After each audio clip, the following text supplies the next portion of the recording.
both from Polk Automotive Solutions at IHS Markit here today.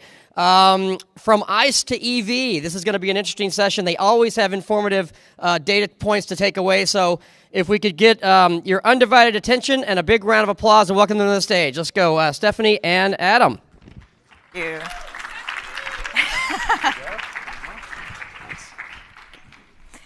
Are we mic'd up? Yeah, yep, are you ready to go? Everyone can hear us, great. Perfect.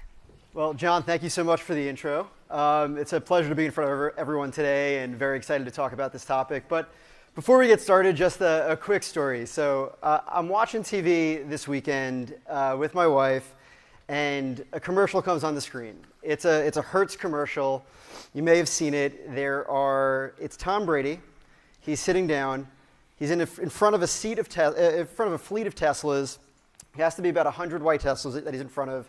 And he's plugged in like he's an electric vehicle. So somebody goes to the Hertz employee and they say, "Is that Tom Brady?" And she says, "Yeah, he comes here to recharge and also to get software upgrades." So two things from that. One, confirmed for me finally that Tom Brady is actually a robot. And he's going to live forever, unfortunately for me as a Jets fan. And the other thing is that EVs are coming in a big way. And we're really excited to talk about this conversation. So we're going to talk about the transition from ICE to EVs, the consumers, the models that are coming into market, a bit more also about the marketing strategy as well, because with all these new models and all this proliferation of EVs that are coming online, marketers are going to have to get really savvy in the way they adapt to that. So to introduce myself one more time, my name is Adam Lobelson. I'm the executive director for Polk at IHS Markit. So my team focuses on helping marketers. We work with OEMs and with the agencies. I'll be talking a bit more about the consumer side today, but I'm very honored to be joined by Stephanie Brindley. Stephanie is a principal analyst for the automotive team on automotive. And Stephanie's going to talk a bit more about product and automaker strategies. So let's get into the consumer discussion.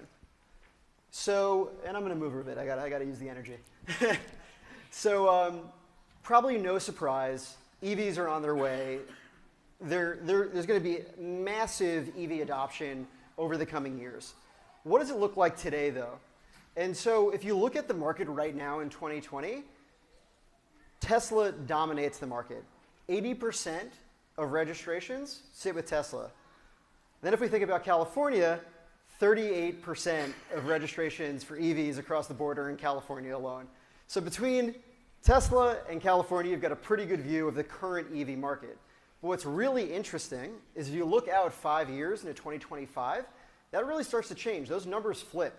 So Tesla right now is 80% of that market share. In 5 years, we're forecasting that Tesla will have 20% market share.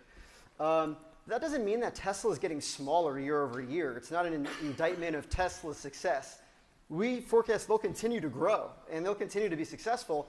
It's really about what we've been talking about today, which is the growth of the mainstream EVs that are coming online. We heard earlier about the Ford Lightning and the Mach-E. The mainstream EVs are going to become a much larger part of our market. Today, 2% of registrations are 2% of all registrations are EV. 10 years from now, we expect that number to be around 30%. So massive growth is coming, and it's not just going to come from one brand. And just to illustrate that note, 680% model growth over the next 7 years. So that's going to create some really interesting challenges for marketers with all these new models coming into market. So when we think a little bit more about the consumer, there's really two paths to getting to sort of that early majority of consumers. One path is through Tesla, and the other path is through mainstream EVs. And for our purpose today, we're going to talk more about mainstream EVs from the consumer lens. And the reason for that is we think that's the broader path to that early adoption. And so we'll focus on that lens from the lens of geography, which is where are the buyers now, where are they going? Also, who are the buyers? A little bit more about their demographics, their income, their age. And then also, really important to talk about the retail impact. So, also today we've been talking about how retailers need to adapt to this online model, right? More decisions are being made online. what do retailers need to do? How do we adapt to this new ecosystem? How do marketers adapt to that as well? So let's talk about geography first. So what you're looking at here is population growth for the fastest growing cities, the 20 fastest growing cities. What you see in green are number 1 through 5. In blue, you have 6 through 10. In orange, you have 11 through 15. And then in red, you have 16 through 20. I'm sure your eyes are being drawn to the lower part of the screen here. What you're looking at is a significant amount of growth in the southern part of the country over the next 5 years. In the last year alone, in the southeast, we saw 118% growth for EV registrations. So when we're thinking about opportunity and correlating that to population growth, a lot of opportunity in the southern half of the country. That's not to say, again, that California is not going to be a dominant player, obviously massive population, but also currently massive infrastructure there. With California, their market share dipped slightly over the past year with more mainstream EVs coming into market. Even with that dip, they still added 50,000 EV registrations. That number alone would make them the second largest state. So, I mean, we're talking about massive dominance from that side, but we're really focusing here on opportunity. So if we look at it a different way, taking a look at the same map, if we focus on the core car buying demo of 25 to 54, it's going to look somewhat similar, but where things are slightly different is if you look in the Mountain West region, there's going to be some growth in that area, and it's a bit of a trade-off from the south into the Mountain West. What that says to us is that some of the younger population is preferring the Mountain West over the south. So that's going to be another area of opportunity. Overall, we're looking at population, we're looking at infrastructure, and when we see infrastructure development and infrastructure growth, that's where we think there's going to be the growth of EV as well.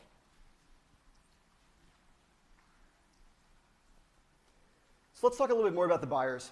So right now, EV buyers, 70% of the time, it's an addition to their garage. And that's 26 points above the gas segment average. So it's not necessarily a replacement vehicle, it's an additional vehicle. And when those buyers are returning to market, 60% of the time, they're buying another EV. So a very high propensity to continue to shop an EV. And actually that number jumps to 70% when you include hybrid vehicles as well. And finally, we're seeing an interesting trend with a heavy lease skew. And Steph and I were talking about this a bit last night. And you know, part of the reason here that we think we're seeing this sort of very heavy, high lease skew at 58% is many of these mainstream EVs currently are high-cost vehicles, which already skew to be heavier in the lease side. Also, it's a newer segment, so people are testing the waters. They're getting comfortable with this new model, and so you know, we anticipate that that probably will change over time, but for the time being, you know, the data does make sense to us. So when we think a little bit more about the demographics, people that are buying EVs, typically they're going to be a little bit more affluent, they're buying at a higher frequency, and they're also living in more densely populated areas. Another thing is that they skew a bit younger as well. What's interesting about that statistic of skewing a little bit younger is that those are the people that are also more open and more willing to buy online. And so probably not a huge surprise to anybody in this room. We all went through the pandemic. We all shopped a lot more during the pandemic.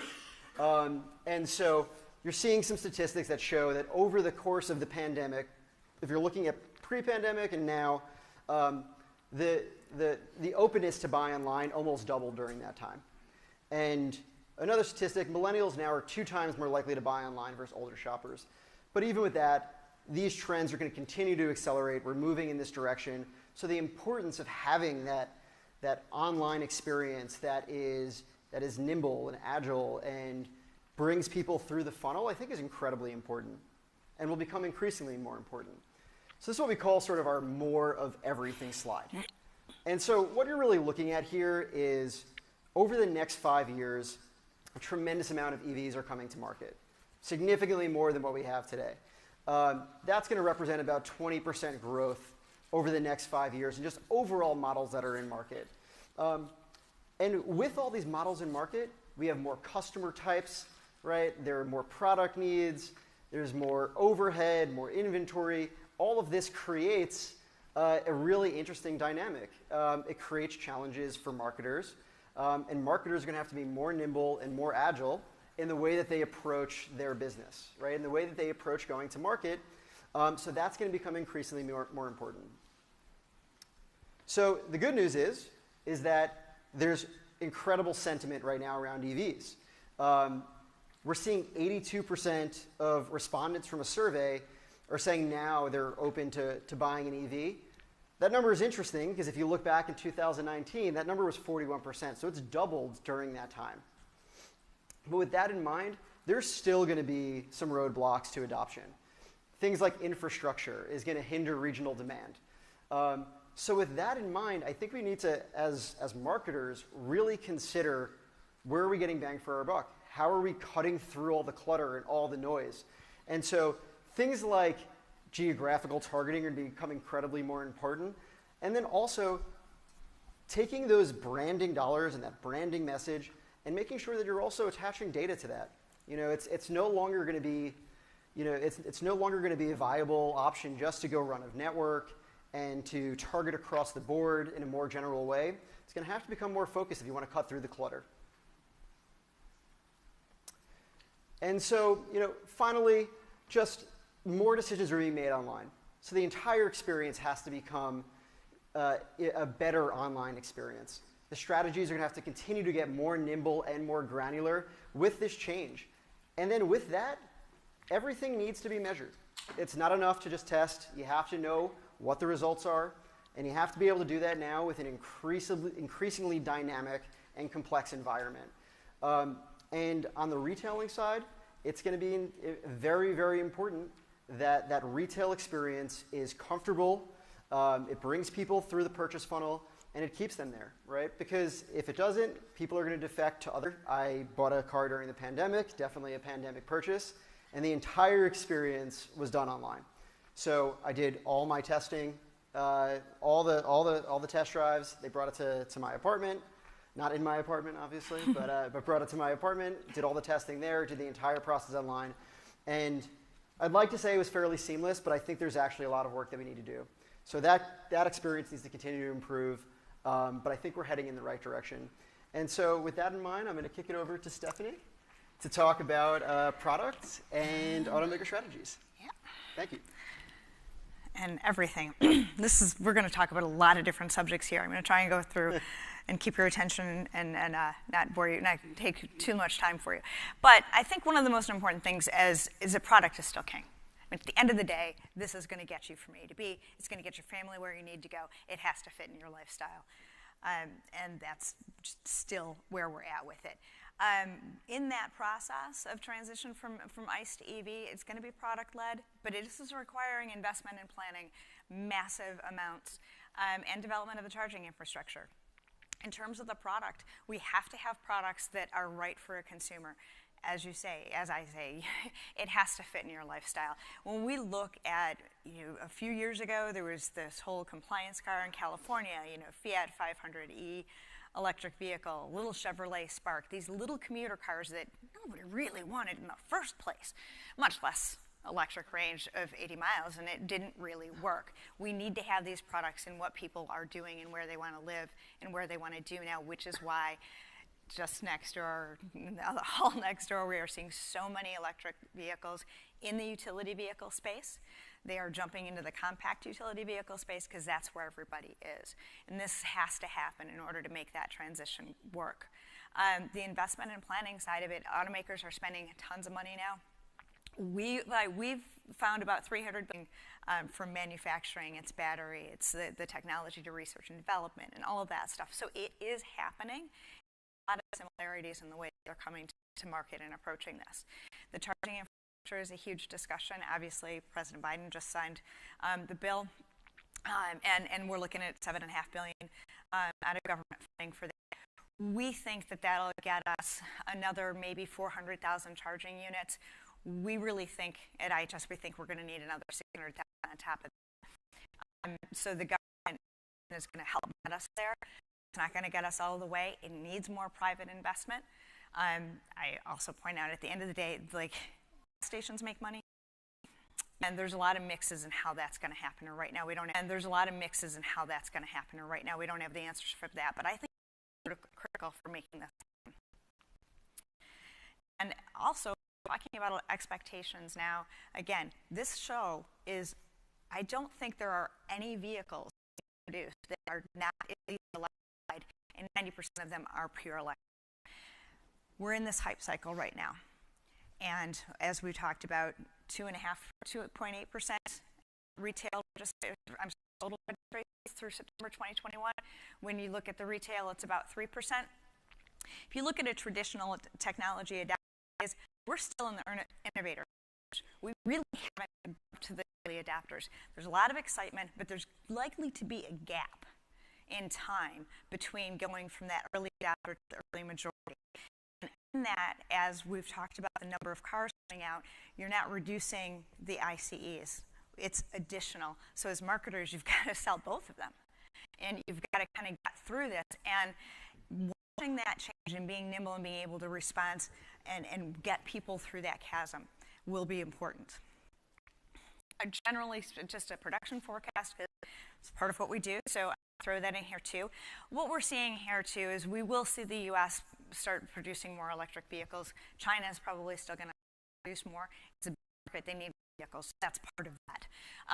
Europe is also going to be pretty strong in there too. Europe and China are heavy on the regulations, and that's pushing a lot. Look at manufacturers, though. We expect the top EV producer. Tesla's not on this chart because they end up not in that top. They aren't going away. Nothing of the sort. They're going to continue to build more plants and more vehicles. It's just these other automakers have existing infrastructure to convert. They already have a much bigger footprint, and they're going to move pretty quickly. Products. So I said these are the products that are coming in the next couple of years. We talked about a lot more today. As they're coming in different segments, is the preponderance of C vehicles right now, like Cadillac Lyriq would be in that segment as well. The Toyota Viva Z4X and the Subaru Solterra that we saw earlier today. Hyundai Ioniq 5, although Hyundai and Kia have just also shown their full-size future electric Hyundai 7. You're looking at something that can put a family in 3-row vehicles. That's ultimately going to come as well. Volkswagen is pretty much going everywhere with it. And Honda's going to jump into. We really have a lot of vehicles coming in a lot of different sizes. And that's going to be part of opening choice. It's going to be part of consumers being able to see and experience their name. All of their advertising is going to get better and be more relevant. So all of that experience and having it in space, this is what's going to kind of help move people through and to understand that. I was talking with one of my colleagues yesterday who said she's a VW fan. She says, I've had VWs for 12 years, and they've got an ID4. I will think about an electric in a different way than I would have with just Tesla. So this is part of driving that process.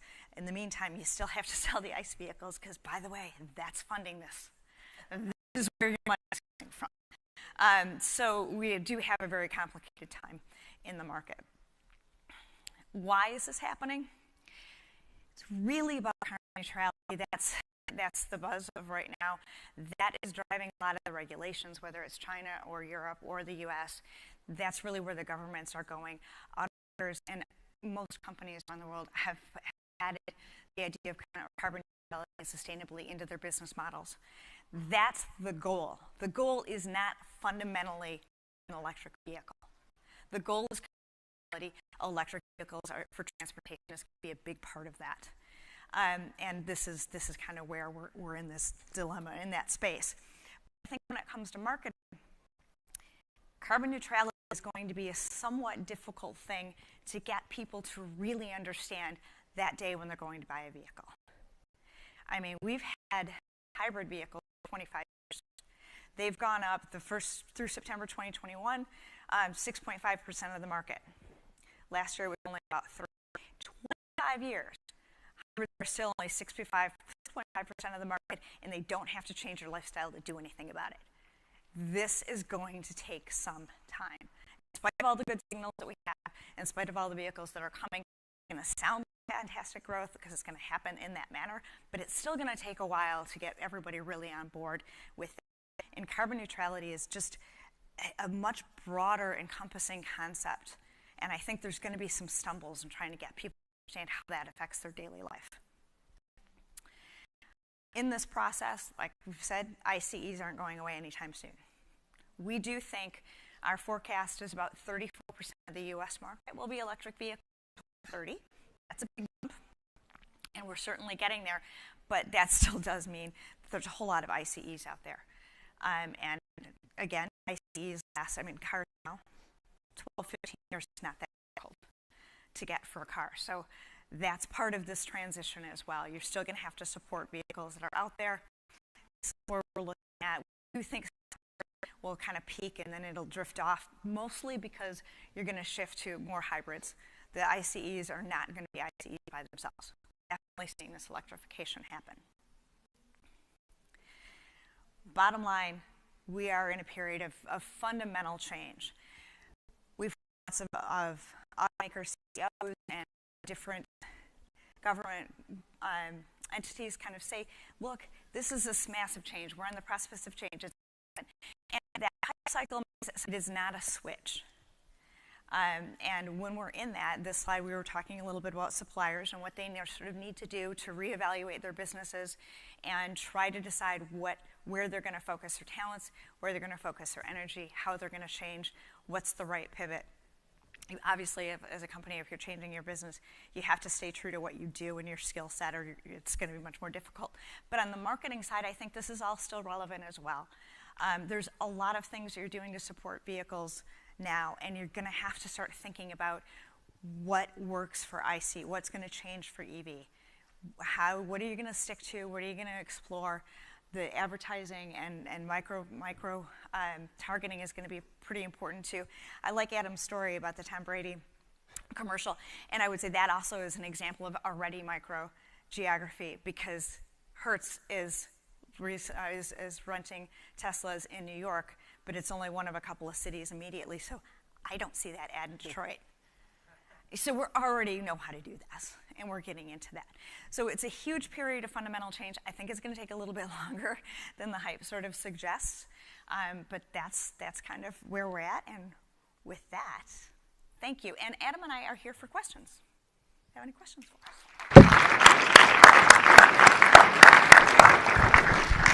All right, thank you for that. Tanya's up. Turn me on. So I looked at your chart and I took a picture because it's a good cheat sheet for us who cover the industry. I noticed Fisker wasn't on there. Is that just maybe the production chart? Yeah. The volume's not high enough. Got it. Okay. But yes, that was the top. I think it was 5 or 6. That was not every EV automaker. But they're revealing at the show, and they're getting right. a lot of chatter because if I put them on the chart, if we're looking at VW and I'm going to put the chart away. If we're looking at millions and millions that VW is making in 2030, Fisker's probably more like 200,000. So on that chart, they would not even show. That's why Polestar wasn't on either, That's right? Why Yeah, Polestar same thing. Yes, so, I should have made it more. Thank you. Yeah. That was just the top 6, I think, automakers. So there's more. I mean, that's there's just more. Need 600,000 more. We estimate that $7.5 billion will lead to about 400 charging points, 400,000 additional. We've got about 100,000 charging points at 50,000 stations today. We estimate we still need another 600,000 or so. And those are going to have to come a mix of public and private. And at the same time, we also think that we'll see by that time point about 3.2 million households putting in EV chargers for charging at home as well. So there's still a lot more to go. It's good that the infrastructure, the Biden bill is going to start moving, keep the ball rolling and keeping it moving, but it's not the end. It's not everything. I don't want to dominate this. If anybody else has questions for you guys, raise your hand and we'll come get you. I can validate what you said about charging infrastructure, though, because I just drove a Polestar from Detroit to Akron, and it's gotten better, but it's still not there. And that's the charging deserts that Adam referred to as well. We aren't quite there, and it's those connection type places. And we went through this when we started the automobile to begin with, and gas stations. I wasn't around then. We're not that old. You used to have, neither of us. like, you go pick up gas at the drugstore in a glass jar. That's not. So this will happen. To say it's something that needs to happen and that how well it happens will impact how fast this goes is not to say that I don't think that we're not getting there. It's not a reason not to have it. It's just part of the process. Yeah, and it's what comes first. I mean, if there's more charging stations and people aren't afraid of taking road trips, then they'll buy one, and then there'll be more charging stations. And to our statistic too about it being secondary, it's a second vehicle. For probably easily the next 15 years, this is what we're going to see. You're going to have two-car households where one car is ICE or it's a plug-in hybrid. And so you, as a family, you have those choices within your space. So again, it's an evolution. It's part of the process. But this is not going to be the thing that stops it from happening. Cool. Question over here. All right, one sec. You want me to cleanse that for you? I can. No, I'm good. Just let me know who you are and where you're from. Okay, yeah, I'm good. Jim D'Antoni from Dish Media. It's interesting to see these stats, and because you hear all the hype and you figure it's gonna take time. But do you see marketers? I'm going to be targeting you, but I'm going to be trying to sell you an EV, but I'm also going to be trying to sell you a traditional vehicle. I'd just love to hear some of your insights into that. Yeah, I mean, I think marketers are going to have to just be really nimble in the way that they think about their entire product line. And so you can't neglect your ICE vehicles because, I mean, you looked at that chart before, you could see the 20% growth. Most of it's coming from EVs. There's a reason why, that baseline of ICE vehicles still exists 5 years from now because, I mean, for charging deserts and, for lifestyle needs, it's not going to be the right fit for everybody right away. So from a marketing perspective, I think being nimble, being agile is going to be incredibly important. But I think, again, another really important point is, oftentimes we see marketers focus more on in-market. And I think now with the pandemic, that's changed. That's obviously been a drastic shift because, there's not as much demand to drive somebody necessarily right to the dealership. I think what needs to start to change is, as we think about branding dollars, which is especially with new releases, people are going to need to. There's going to need to be a longer period of time where you're introducing this product to individuals, and that doesn't necessarily mean that it's just mass market to everybody.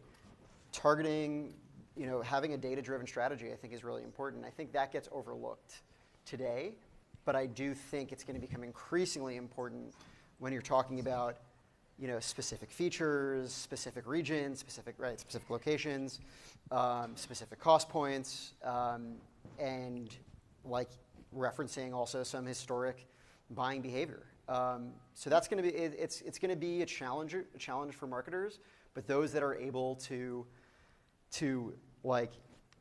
test across multiple different models and multiple different creative types and be really dynamic and then measure that successfully are going to be the most successful. And following up on and agreeing with what I'm saying here, but adding a little bit to it too, for EVs to be successful in that 2030, 2035, to really do what we want to do, you're going to have to get the ICE buyer to buy an EV. There has to be a transition. So you do need to talk to both. You've got to have some people on the fence that are going to not be sure what to do. It's going to have to be, to his point, nimble. You're going to have to be able to talk to both. And EVs right now are still something that a lot of people don't understand. And it's a challenge when you look at charging stations, even not only do we have enough of them, but what do they actually do? Because there's different levels. And then the battery that's in your car may or may not be able to go as fast at a different charging level. Right now, charging stations don't look the same. They're hard to find. Even if you've got your little Google map that says it's in the parking lot, you're driving around the parking lot for 10 minutes trying to figure out where in the parking lot this thing is. So there's a lot of education that still has to go. There's a lot of these things that people need to learn about, and it's going to take time to get them to understand it. So you're going to be talking to both. You're going to be talking to ICE and to EV owners. And I think psychographics are probably going to be pretty important. And being nimble is understanding it's not just necessarily about demographics. It's what is in addition to what's going on in driving that person. And that, again, gets micro. It gets nimble, and you really have to drill down to try and figure out what's going to get them excited about it. Yeah, that's a great point. I think just one more piece to add. It's like when I think about myself, I'm going to be an EV intender, an EV buyer, right? But I live in New York City right now. I park my car in the street. As much as I want an EV vehicle today, or even when my lease comes up, if I'm still in the same situation that I am today, it's not feasible for me. I can't leave my car in the street. I would have to find a lot to me, because I will be that buyer. The shorter term strategy is you also have to talk to me with your ICE vehicles, because that's probably what I'm buying next. Or maybe it's a hybrid. But it's, you know, as interested as I am and as much as I want it, it has to fit the lifestyle. Okay. Well, with that, please give these guys a great round of applause. Stephanie, Adam, that was amazing.